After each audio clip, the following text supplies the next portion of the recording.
Those were the times, those were the ways. So take me back, so take me back to the good old days.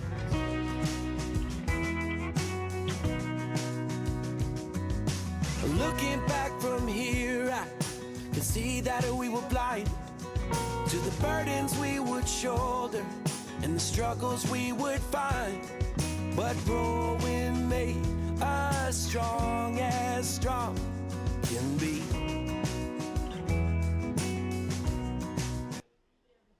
I'm Dave Waterhouse. I think most of you know me. I run a community group with Gemma Chadwick called K19, where we raise money for local charities.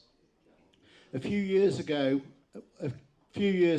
I and Gemma and another Gemma wanted to do something during COVID that was completely a tribute to the people of Kidsgrove and the Kidsgrove community. And between us, we wrote a musical all about COVID and the impacts. We made BBC News, BBC Breakfast News, and we raised 15 grand from that. Last year, we decided to do a musical about the history of Kidsgrove. Absolutely madness. To try and get 400 years of Kidsgrove into a musical, a 2-hour musical, was madness. But we did it. But during that time, I realised that trying to get information on the history pre-50s, it just wasn't there. And it wasn't. So I can talk about characters which we will do later, like a Lenny Hackett, yeah? But pre-1950, we don't know any of those characters. So I spoke to Daryl and Glenn, and Daryl suggested, why don't we go after the musical on location and do some videos, and then we got something that, when we are long gone in 50 years, 100 years, whatever, our kids, our grandkids, our great-grandkids can look back on and say, oh yeah, that's who Lenny Hackett was, that's who Nearest Webb was. And that's what we started to do, these documentaries. So on YouTube, I'll talk about it later, they are there. But tonight is a first, Nostalgia Night. Response was amazing, and I can't believe it, within 24 hours, we'd sold the 80 tickets straight away. I probably could have done 2 or 3 nights at this. We are planning a book lane and talk one, and I've had people saying, can you do a second one because I can't make this? We'll see how it goes tonight. This is just being cobbled together because I want to capture your thoughts on the miners' estate, on the Wimpy homes, on the slack washer. So we've captured it on video. So you'll see Daryl and Glenn are videoing this. So this will be posted on YouTube in a few weeks' time. And at least it'll be there that, you know, we can say to grandkids, yeah, come and have a look at this. This is what it was all about. Now, I've chosen round about 70 photographs, 80 to discuss. And I'm going to start off with the panel. And I'm going to introduce this panel who've all volunteered. Some of them have helped me before. And I'm going to start with the ladies first. First of all, I've got Pat. Pat's there. Pat, tell us a bit about yourself, where you originated from. 20 seconds. Can you hear? Yeah. Pat, born in Nappers Buildings, which does anybody know where Nappers Buildings was? The end of Market Street. You saw a picture on there earlier of them being demolished. It's where I was born. It's got trees on it now. Yeah, and it has. And there's Pat in her heyday. Absolutely fantastic. Next up, we're going with the ladies again. We've got Val Dalton. Val, tell us a bit about you. Val, you cannot be embarrassed. Dave, all those photos I gave you, you picked that one. I wonder why. Yeah, so Finners Street and moved to Whitehill. And We're cousins. we're cousins. And these ladies, if you've watched the documentaries that we've done, these ladies really performed in old Kidsgrove Part 1 and Part 2, which they were absolutely fantastic. If you've not watched those documentaries, you need to, because these two ladies are the star performers. Next up, I said to him, can you find me a picture of you with hair? And he said I was bald. He said I was bald when I was 10. Here we go, Mr. Alan Sides. Mr. Sid Sides. Al, give us a bit of background. Well, as you can see, I was an unhappy child. I was born in Tunstall and we moved here to the Miners Estate when I was 5, and I've been lingering around the area. When I was 5 till 15, I was in Nout, and I went everywhere you shouldn't have been in Kidsgrove, and I could tell you the dark side of Kidsgrove. Not drugs, but just climbing in things and getting over things, and it was just a bit of a boy. But as you can see, I like cowboy hats.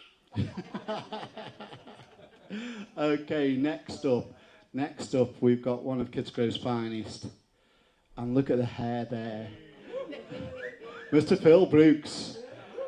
Phil, give us a bit of background to yourself. Yeah, thanks, Dave. Born in Maple Avenue, Torque, a product of Clough Hall Comprehensive School. Always wanted to be like Alan. Played football for the Galley, played football for Kidsgrove Athletic, served on the committee at Kidsgrove Athletic, got talked into being the chairman of Kidsgrove Athletic, and that's when my hair started falling out. We'll talk more Kidsgrove Athletic a little bit later. And last but by no means least, Mr. Simon Ralston. Si. Good evening, everybody. I was brought up on Bourne Road with a lot of lovable rogues and some fantastic friends. It was a brilliant estate, and we got up to a lot of wrongdoing and some good doing as well. But fantastic place, Kidsgrove, love it. There we go. You can share some of those wrongdoings a little bit later. Yeah. Okay, I'm going to start off. I'm going to set the scene because how I've done this tonight, completely ad hoc. We're going to try and go through the decades from the 50s, 60s, 70s, 80s. Some of it may work, some may not, but we'll give it a go. But I want to set the scene with what Kidsgrove was like in the 1920s, 30s. Poverty was rife. We saw the closure of Mary Hill Pit. Pooley's closed, the Borex factory closed. 50% in 1935 of the population of Kidsgrove, gents, were unemployed. It really was a bad era to go through, was the 1930s. Kidsgrove was ranked in 1937 as the number 7 in the country for requiring special measures. The war years came and went. Kidsgrove lost many brave men, but the town grew stronger. We even took refugees in from a bombed area of Liverpool.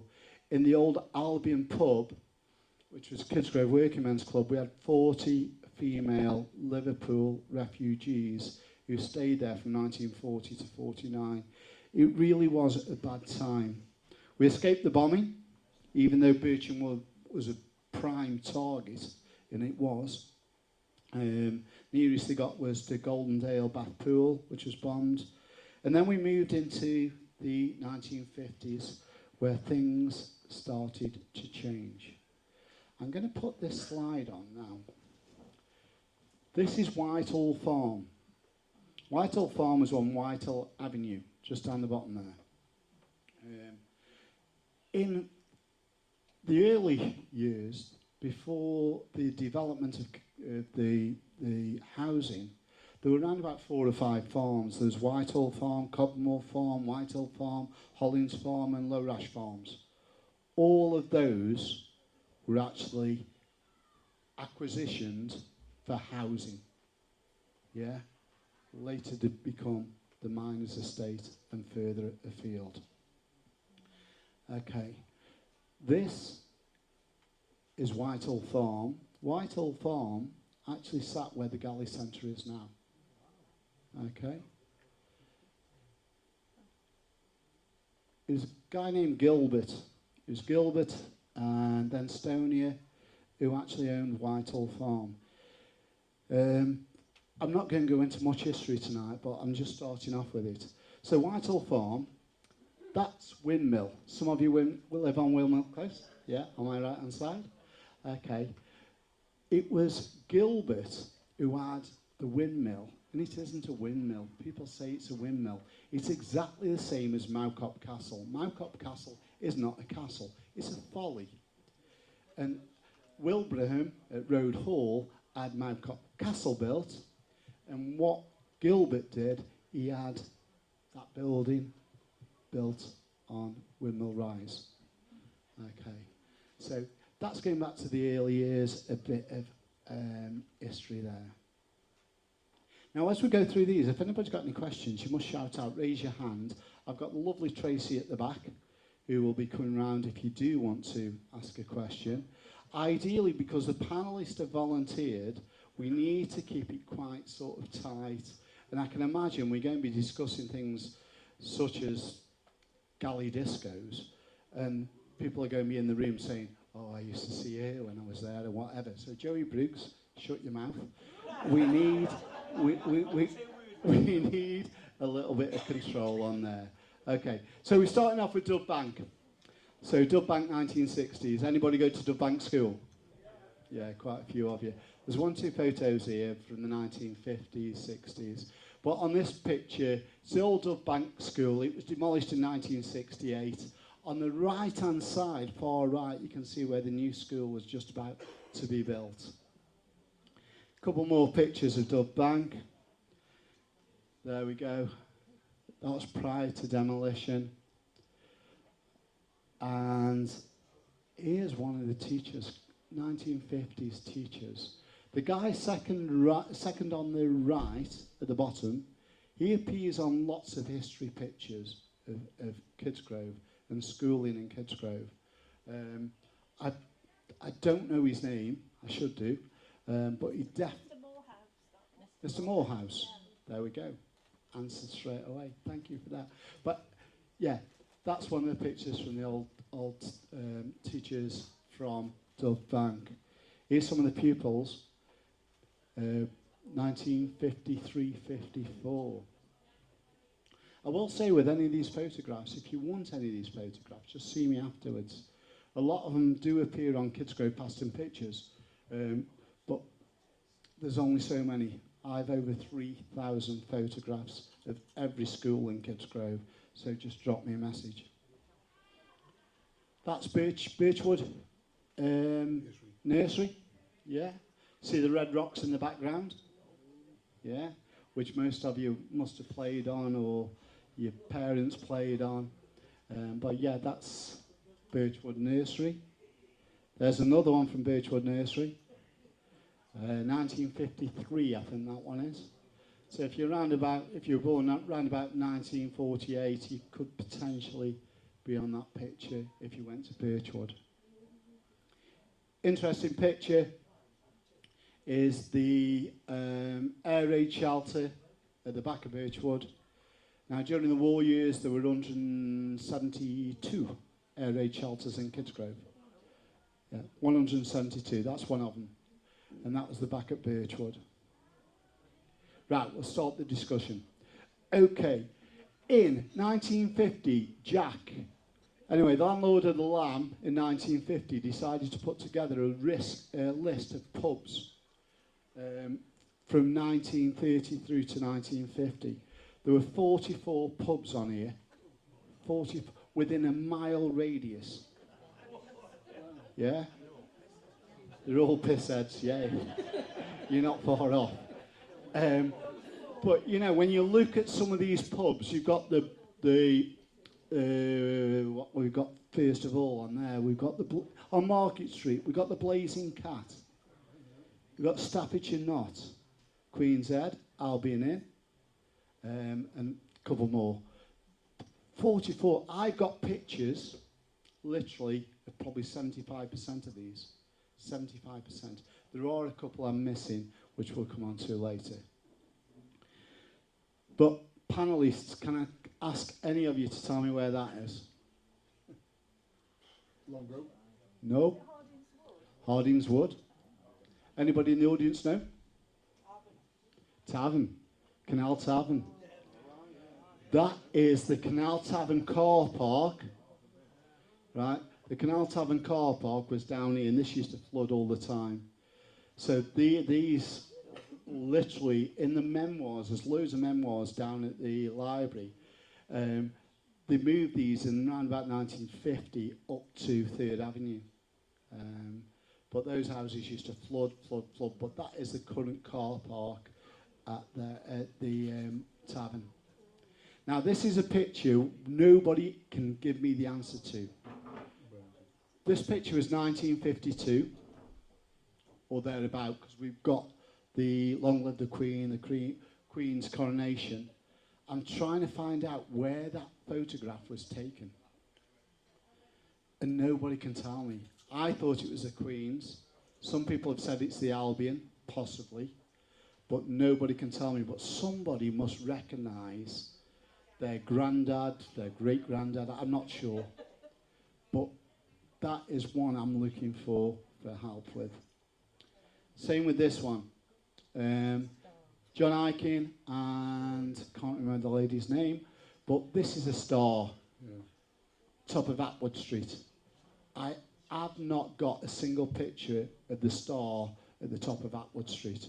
So if anybody can help me on that one, that would be brilliant. So, in the 1940s, what they decided to do, the Coal Board, decided that the mining industry was dying in this area. It really was. But in 1953, work began on the miners' estate. 12 were finished by the end of 1953. By 1955, we had 450 houses.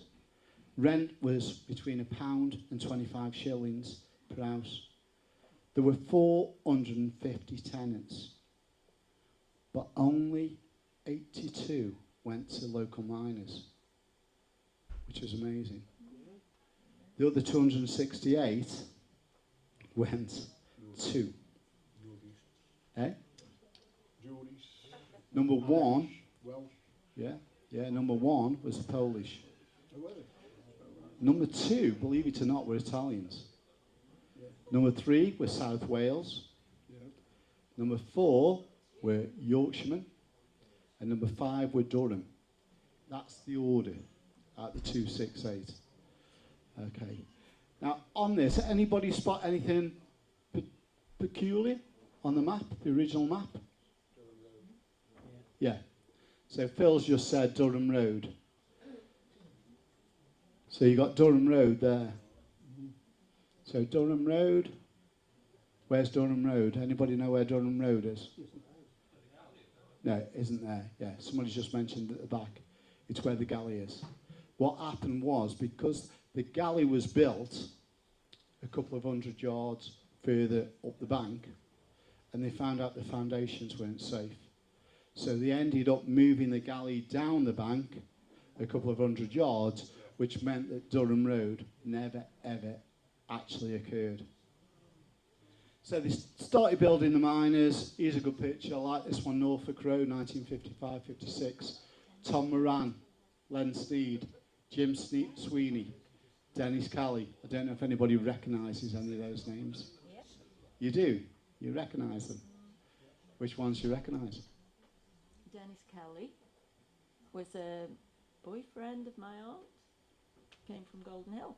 Oh, right, okay. Okay. There's some fantastic photographs of this and the build and the rebuild as well down on Whitehall Avenue. So if anybody wants any of them, I can share them. Picture of the allotments. So the allotments, when the houses were being built, the allotments currently. The allotments were given, I don't know if you know, but the allotments were given during the war years to any house that had not got a garden. So if you lived in a house on the old Kidsgrove housing estate without a garden, you were allocated an allotment. And it was all called digging for victory in the 1940s. Yeah, digging for victory. But there's that picture. Okay, Bedford Road. Okay, Val. Val, that's you on the left-hand side. Okay. I live the third one along on the left. You live the third one along the left. On the left-hand side. Okay. And we got a picture of Mr. Amison on Lincoln Road. So Val, Tony's Ice Cream, he lived close, didn't he? Victoria Avenue. Yeah. So Tony's Ice Cream, is Tony's Ice Cream still going?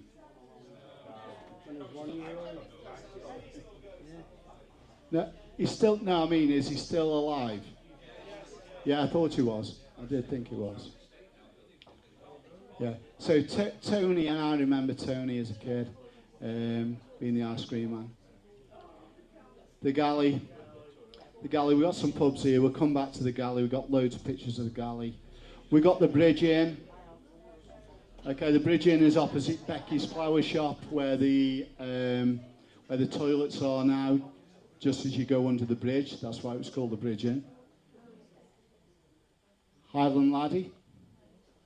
Anybody remember the Highland Laddie? Is it even before your time? Top of Napier Street. There was one across there where Jack Churchill was the landlord. Yeah. Is that? Oh no, I think The star? Jack Churchill was a star. Oh, yeah. Because I think Timmy Churchill might have some photographs. Yeah, Timmy. Yeah. Yeah, Alan Booth's mother. Yeah. Yeah, it's dead. Okay, this is an interesting one. We're still in the 50s here. This was, and I say 50s, this is a picture from Gladys Hudson, who's in the middle with the stripy jumper on. Now, Gladys posted this. This was on Whitehall Avenue. Gladys posted this, and she said it was 1959, 1960. What I've got, the information I've got, is it didn't open until 1961. So if anybody can help me on that one, but anybody remembers the youth club on this, then that would be brilliant. The other thing is, Clough Hall, Poles's youth club, I haven't got a single photograph. I've got the outside, but I've got no activities taking place at Poles's. So if anybody can help me. Vince Smithson, yeah. Okay, we covered this in the musical. This is, in 1950, it was 1950, we won the World Cup. We won the World Cup in pigeon racing, believe it or not. Kidsgrove has always had a reputation for pigeon racing, but these Moors and Wooten, we think, came out of either the Roebuck or the Lamb. But in 1950, in the World Cup pigeon race from Pau in the south of France, back home, we won. And these guys won that many trophies.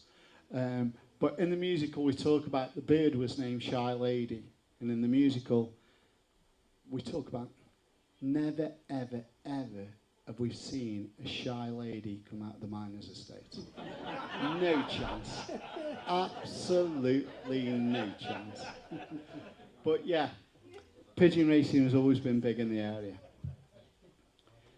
This is the Lamb. This is Mr. Dale. Anybody who can remember the Lamb, he used to go into the Lamb. There used to be a mural on the wall, and this is Mr. Dale explaining exactly what was on that mural in around about 1950, 52. Okay, I want memories now. Memories of this lady. Nurse Webb. We did a Julie Dukes there on my right. About 2 years ago, we put a year and a half. We put a poll on Kidsgrove, our Kidsgrove, saying, who do you remember most fondly? And we weren't looking for council members or anything like that, even though some come out. Number one on that poll was Lenny Hackett. But number two, the one proviso was they needed to be passed. Number two became Nurse Webb. And we've got stories on Nurse Webb. So Val, tell me a story on Nurse Webb. Well, both of you tell me a story. Well, Nurse Webb was instrumental. In your mic. Oh, sorry. I'm not used to this. Nurse Webb was instrumental in getting us to move from Kinnersley Street because the year I was born, it was a very hard frost in February. I'm not telling you the year. 1958. Oh, thank you. And when I was being born, obviously Nurse Webb came along and we shared a tap in the yard. There was no indoor bathrooms, so there were shared toilets and I think it was one tap. And she couldn't get any water, so eventually I was brought into the world and Nurse Webb wasn't particularly happy, so she pushed for us to be moved. And also she's responsible for giving me my name, otherwise I would have been called something else, but I'm not going to tell you what that was either. So, Because you were born on. St. Valentine, Valentine's Day. So, Yeah. that's why. And just after Val was born, her dad had a stroke. Must have been the shock. But I remember, because I went down with my mum to see the new baby, and I remember Nurse Webb, Uncle Joe, as he was, worked at the tarmac, and you came home and you were sort of carrying the smell, you know, what was it, creosote or tar, and she made him take his overalls off and put his knapsack on the step outside, she wouldn't let him bring them in. And I just remember thinking how bossy she was. Sorry. But obviously she was very, sorry. It sounds very loud for me. She was obviously very thorough and she was a lovely lady. And I was born in Nappers buildings which were similar to Val's, no plumbing, indoor toilets or anything. And I used to have bronchitis, and so people like Nurse Webb and Dr. French, the old Dr. French, urged my mum, urged her to get a new council house in White Hill, because he said it would be better because it was damp, you know. And so Nurse Webb and Dr. French were very, very important people in our lives, and we're very grateful, as are many. Brilliant. Brilliant. Any other stories on Nurse Webb? Nurse Webb's son, Paul, he came to our musical, and he actually lives in Eastbourne. He came all the way up, and he's kept in touch with all of us. He rings me every other week. Absolutely fantastic. He's still got his heart in Kidsgrove. But when we did the poll, when Jules did the poll, we'd also got Nurse Breeze, who was put forward. But Nurse Breeze is still alive. She's 94, lives in a home, old people's home in Newcastle. But yeah, Nurse Webb and Nurse Breeze were the two most remembered. Okay, we move to Mary Hill. Mary Hill Grammy. You got the summer outfits, summer uniforms, you got winter uniforms. Mary Hill in the 60s was the school to be at. It was actually Kidsgrove Grammar. Yeah, Kidsgrove Grammar. Yeah, Kidsgrove Grammar. Yeah. So, but in 1963, both Clough Hall and Mary Hill became comprehensives, which caused a lot of rivalry, and that's where some of the rivalry between the two starts, because in 1963 there wasn't enough people in Clough Hall Comp. They moved them into Mary Hill. Clough Hall Comp was the first comprehensive in Staffordshire to become a full name comprehensive. But Mary Hill, if you were in Mary Hill in 1963-64, you served out your years in Mary Hill. If you started as a grammar school, you continued as a grammar school until you got to the 5th year. But it did cause lots of rivalry. We talked about it the other day, in that when you look at the teachers at Mary Hill in 1963, 25 of those teachers had graduated from university. If you looked at Clough Hall, only 9 of their teachers had graduated from university. So Clough Hall always thought that they were the poor relative on there. Okay, I'm flicking about a bit. Clough Hall were the best fighters, absolutely. Talking of fighters, I'll take these as they come now. Who recognises anybody on here? Jeff Key, Johnny Potts. Johnny Potts, Is that Jeff Key? Phil Sherman. It is Jeff Key, isn't it? It's not Jeff Key on the far end. Somebody K on this side. Yeah, Jeff Key's on there. Carl Spencer at the back. Yeah, Spencer's at the back.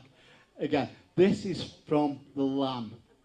So you got the Lamb pub, but upstairs, these guys created a gym with Phil Simic. Yeah. Potsy never forgives me because I keep posting this up, and Johnny Potts is Johnny Potts. But yeah, that was above the Lamb. Which pub? The Roebuck. The Roebuck pub, absolutely. Fred Stark tells a good story. Fred Stark says he used to get kicked out this door on the side. This is where Barclays was, where the new carpet shops opened. So you used to get kicked out those doors. You can see the steps coming down. And Fred Stark said all you used to do was go around the side and back in to the bottom bar. Yeah. Loads of people asked me when I was doing this to begin with, where was Oddfellows? Oddfellows was the top of Whitehall, and not seen any photographs. Here are a couple of photographs of Oddfellows at the top of Whitehall Ave. Is it Whitehall Ave? No, Whitehall Road. Okay. Okay, the Dolphin. The Dolphin became the Continental in 1961. But the Dolphin was called, before the Dolphin, it was called the Jugglers or something along those lines. Pub been about for ages. Anton is with us at the back. Give us a wave, Anton.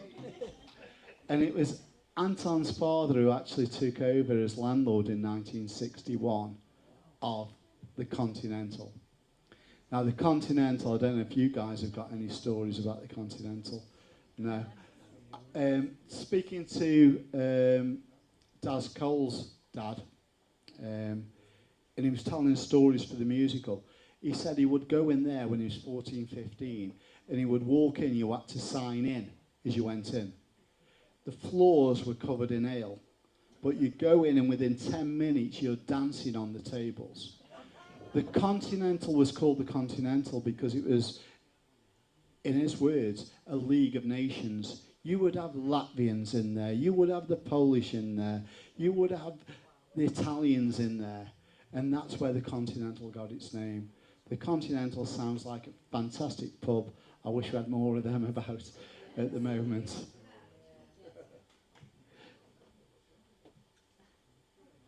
Anybody remember this place? No. Sally Bash. Is that what you used to call it? What, so come on then, Joe, what's Sally Bash? It's Salvation Army. So Salvation Army there? I've no date, so I can't remember. My dad's told me this. Yeah, I'm sure. I'm sure. I'm sure you built it.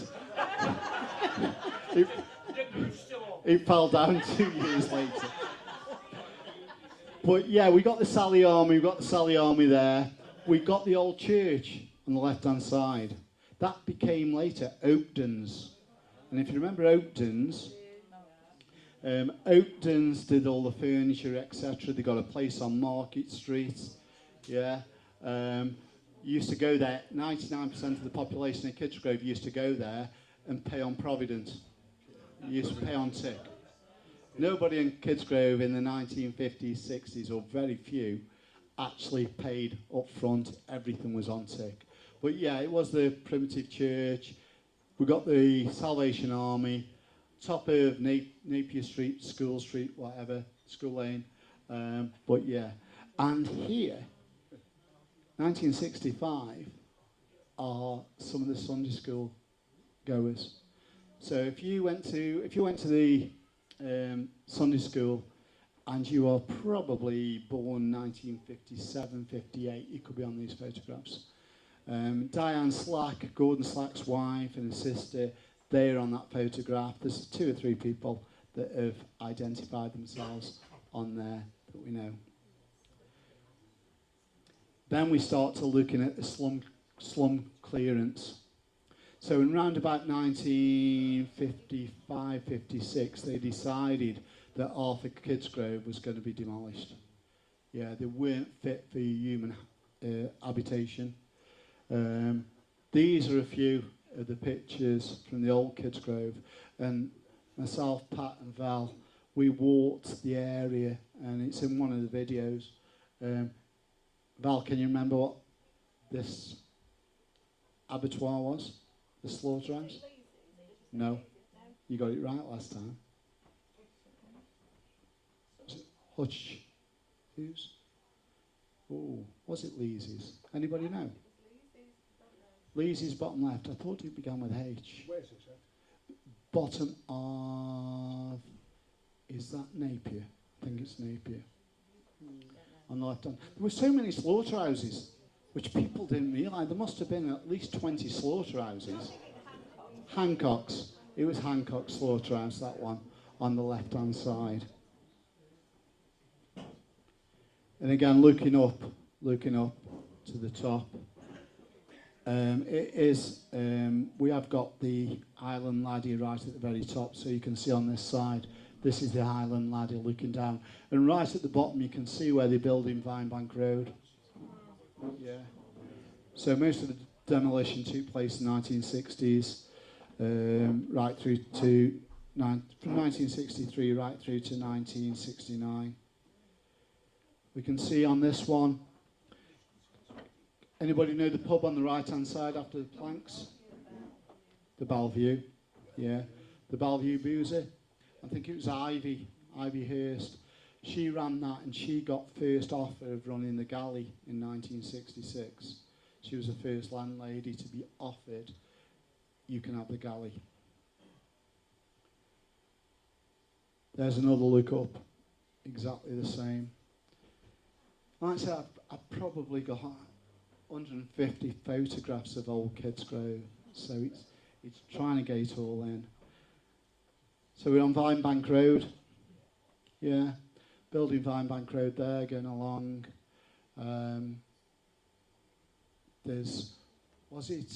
Who was at the end of was it Dale's end of this road? Shop. Wesley?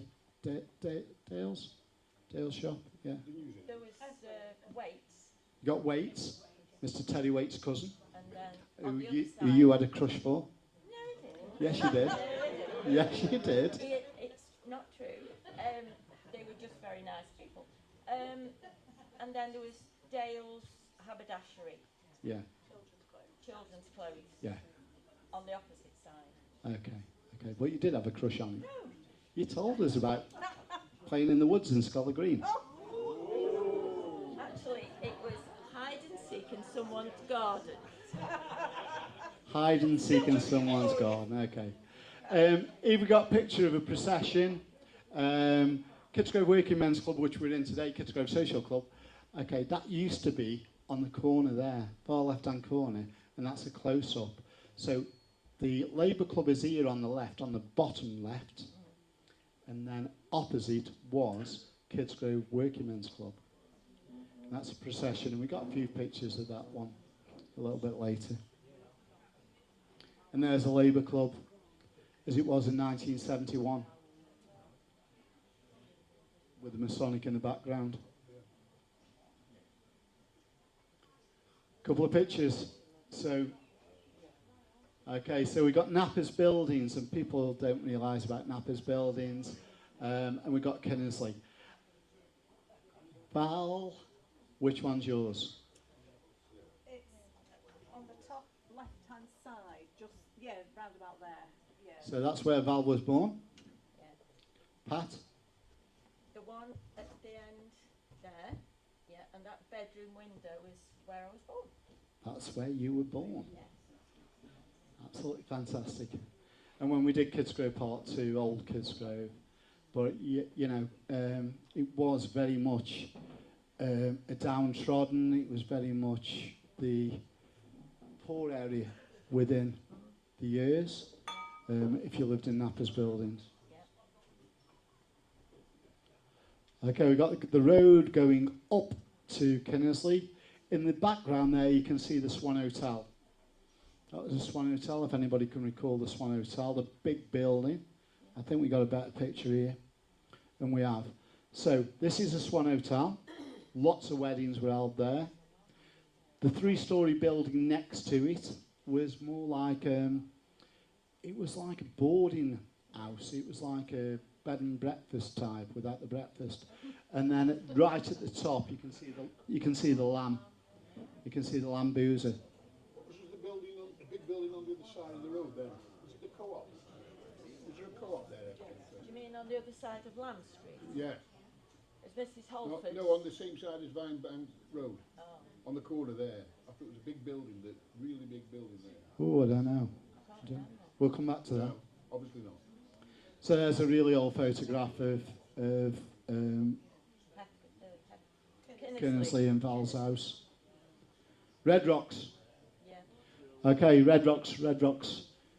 Who's got fond memories of Red Rocks? Well, I worked at Bygone Gas and Coke Company for 5 years. Oh.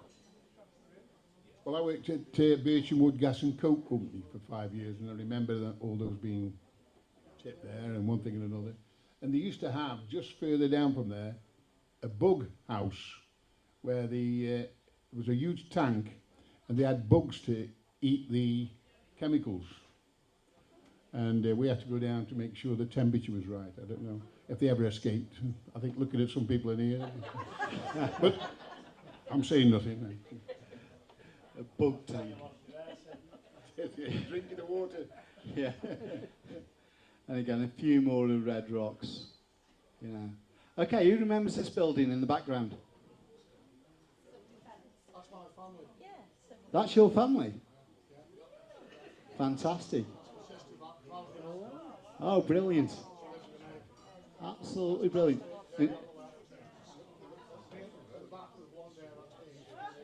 That's you. Right at the back with blonde hair, that's you. 16 Gloucester Road. So tell us, Trace, tell us about what the building was behind.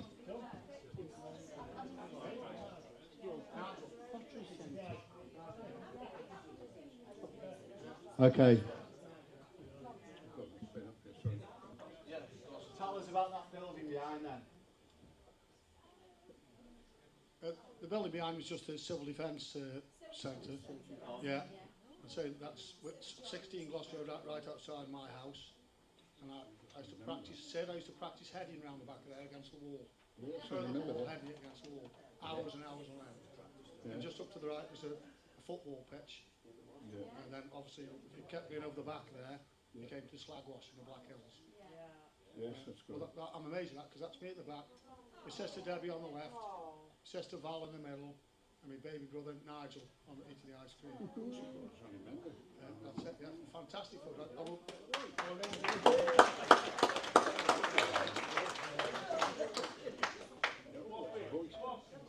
What bit? You still no good. Still no good. The civil defence unit behind was set up after it was linked to the Cold War, and it was literally a white elephant. Of why they built it, you don't know. But it was also used, when I look at memoirs and speak to people, it was used, if anybody can remember, the cross country. If you went to Mary Hill, you would go past there, but also for pottery classes. Yeah, there's a few hands going up. You used to have your pottery classes there with, I think, is it a Miss Morris? Miss Morris used to drive a Volkswagen. That's the name I've got. She used to drive a Volkswagen. But yeah, civil defence. I'm absolutely so chuffed that we've got a photo of somebody that's here tonight. Right, I'm going to ask you a question on this one. C&C, how many C&C? Don't you answer, ladies. C&C, how many C&C is in Kidsgrove? 2. 2? No. How many have there been? 3. Okay, I'm glad people have said 3 because I've had that many arguments over this. There was C&C there, which is on Market Street. There was C&C where Victor Value was, yeah, and the third C&C was where? That's No. No. It was Heathcote Street.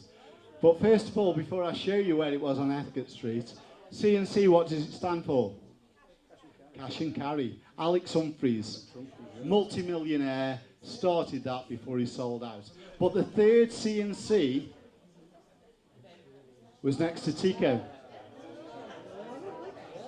And it was C&C Shoe Shop. Yeah, there was the three. And I've had an argument.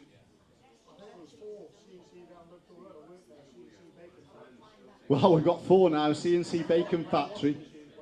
Well, I'll make sure that we capture that. That'd be great, because everybody argues that it was three.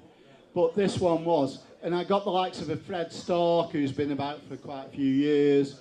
Fred saying to me there was never one on Heathcote Street. Never, ever, ever. And then when I showed him this picture, he said, oh shit, I can remember a tanker, a great big juggernaut coming down Heathcote Street, crashing into it, and there were shoes all over the road. You know, so yeah, there were three. I'm hopeful there'll be four. Okay, we got the gap. So we got the gap there, Victor Value. Hey. Oh, where's that gone? We've got the gap. So the gap was filled in round about 65 to 70. Timmyson Stoniers, we got the gas place, and then we got Talbots. If you remember, they filled it in with Talbots. And then you could go through there, you could go to the back garages, yeah, and you could get through to the train station. Yeah? On the old loop line, correct. On this one then, we've got the corner, we've got the White Elephant shop there. We've got Nixon's, June Nixon's sweet shop, which everybody remembers. Just above was Philip's chip shop. And also that's where the great Lenny Hackett actually lived for a while. But I'm going to ask the panel now. So chip shops, best chip shop. Phillips, because used to give me for nothing fish bits. Yeah. Phillips, because you got fish bits for nothing. That's right. And I'm talking Kidsgrove. Molly's. I was banned from bowls. Mr. Brooks, he was banned from Molly's. Mr. Brooks. Yeah, I got banned. Leon's Chip Van. Oh, outside Working Men's Club. That had got the bloody green neon mushy peas. Si? There was the Italian one at the bottom of the Workingmen's Club as well. The Italian one at the bottom of Working Men's Club. Chip Van, yeah. Chip Van, that's the one, because it wasn't Leon's. Leon's was never at the Working Men's Club. Ladies, Phillips? Yeah. Phillips, 100%. Okay. But I'm just going to touch on this, because my next slide is somebody where I want you guys, if you can, share some stories. And it is the second door up next to Phillips, tell me if I'm wrong, was where Lenny Hackett originally lived. And the stories I've got of Lenny are just nuts. So Lenny Hackett, he'd give you his last penny. That's what people said. He'd give you his last penny. Lenny, when he actually lived here, I've got stories, and I've shared some of these stories. When he lived there was newspapers all over his windows, so you couldn't see in. And I've got a story where a nurse had to go in urgently for his mother. Had to actually go in, and she went in, and she's told me this herself. She went through to the kitchen. And in the kitchen was a bloody horse. There in the kitchen, feeding out of the sink, was a horse. Then I've got another story of Lenny, where he lived on William Road. Lived on William Road with his sister. And he lived on there, and one of the girls went into the living room. Yeah. Wire meshing all the way around, And underneath this coffee table in the centre by the TV were 6 chickens. What a legend. Well, but you guys, any of you guys, you got a story. Yeah. Tell us a story. Well, working at Bircham Wood, there used to have sulphur beds, which loads of sulphur that set, and they had lads from Kidsgrove going up there, digging it out, and getting paid cash in hand. And Lenny Hackett was one of them, and I went down one day to supply the compressors for the guys who were working there, as well as the picks and everything. And Lenny Hackett was there, and I said to him, if you want to get changed, you can get changed just down here, and you can be able to have a shower. Well, he just looked at me and just thought I was daft, and anyway, he carried on. He, not said he didn't work well, he did, he worked well. But at the end of the day, you stunk of sulphur. You couldn't go near anybody for about 12 foot because they stunk that much. So you had to change your clothes, but Lenny didn't. And I saw him in the night and the day afterwards there with the same clothes on. It was fun. Good old Lenny. Yeah, absolute legend. And rumour has it that most of his money, he used to, well, I won't say cycle up Kidsgrove Bank because I never saw him cycling. I can remember him pushing the bike up there, up to Summerbank. He had, was it Scrapyard, McNicholas's, not McGuinness's. McGuinness's. He used to go there, but rumour has it all of his money is buried on Summerbank, up there somewhere, because he was loaded. He was loaded. But yeah, there's so many memories. Anybody else got any memories of Lenny they want to share? By all means, please do. His sister is still living. She's over in Leek. She lives in Leek. He got a brother. I've got where they all lived, to be honest, throughout. Come on, David. Dorothy was his sister. Tommy was his brother. His daughter lived on Victoria Ave. His dad was Reg, who was a chimney sweep. His stepmom was Miriam. Next door to Phillips, then William Road, Summerbank. He'd give you his last penny as quoted here as well, so somebody said that. And he couldn't remember names. If he saw you, he'd call you Jim. Everybody was Jim, because he couldn't remember the names.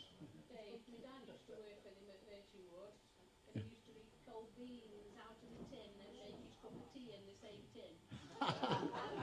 So your dad worked with him at Bircham Wood. He used to rip cold beans out of the tin and then make a cup of tea in that same tin. Happy days. I would love that. I would love that.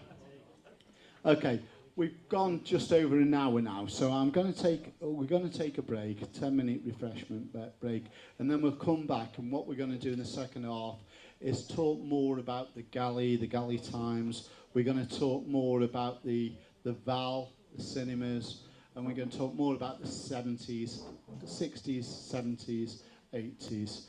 Okay, so I'm going to leave you with this video that some of you actually saw. If I can find it. Which I'm trying to find the exact date on this. So if you can help, this would be brilliant. We know it was the 1960s. We know it was probably 63. Walking down still the same today as it was when we were children. Innocent as innocent can be. I borrowed all your rap, borrowed mine from me. We sat and talked for hours in the box hung in a tree, and we stole your daddy's last bottle of gin.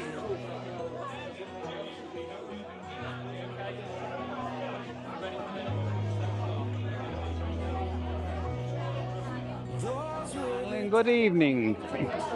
My name is Anton, born and bred in Kidsgrove. I was actually born number 21 Whitehall Avenue, in the front room. My fond memories of Kidsgrove, the fact that my dad kept ran the Continental pub which was previously the Dolphin, up on Heathcote Street for about 4 years, and we had a fantastic time. In fact, I had pulled my first pint at the age of 6 and carried on drinking ever since. That's a wonderful story. It's very true. Since that, lovely times. I lived in Kidsgrove all my life. We now live up the top of Galleys Bank, White Hill, and I love every minute. It's really been fantastic. So you've enjoyed your night? Enjoyed the night. That's been brilliant. We should do a lot more. Well, thanks for being part of Kidsgrove history tonight. No problem. And thanks very much to Dave and you lot for sorting all this out. It's been brilliant. Thank you. Thank you very much. I believe you've enjoyed the night tonight, and you've got another memory to share with us. I have, yeah. You mentioned Jane's when she tragically got killed in 1968, from what I can remember. She was actually my sister. I was actually probably 2 years old back then, but it was a real tragedy. I can recall my mum saving the clippets from the newspaper because she was run over by a lorry on Newchapel Road in the Rookery, and it was a horrific nightmare for my mother, and she was never the same after that. I recently lost my brother Trevor, who actually witnessed it at the time. But like I say, it was a terrible time. Her name was Jane Deverson. She was actually born on the 29th of March, 1962. So, yeah. Sad memory, but very, thank you very for sharing memory. that with us. Yeah, I've only got two pictures of it at home. And I actually believe my sister Tracy, who was born in 1971, was the actual spitting image of my sister who got killed. And unfortunately, my sister died in 2020 of terminal cancer. And I still say I believe in reincarnation, and I still she was my Jane. Thank you for sharing the memories with us tonight. Thank you.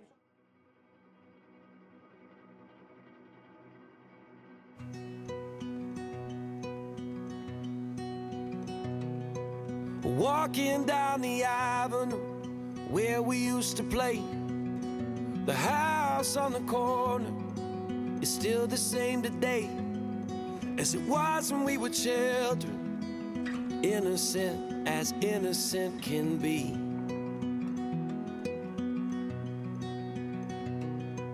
I borrowed all your records, you borrowed mine from me. We sat and talked for hours in a box hung in a tree, and we stole your daddy's last bottle of gin.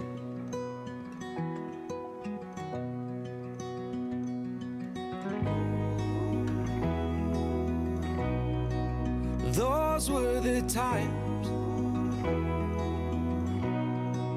Those were the ways. So take me back to the good old days.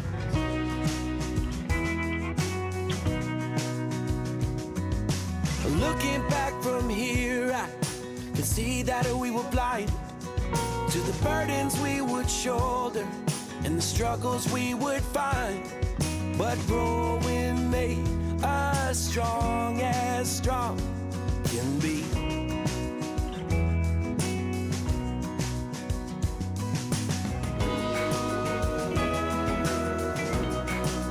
Those were the times.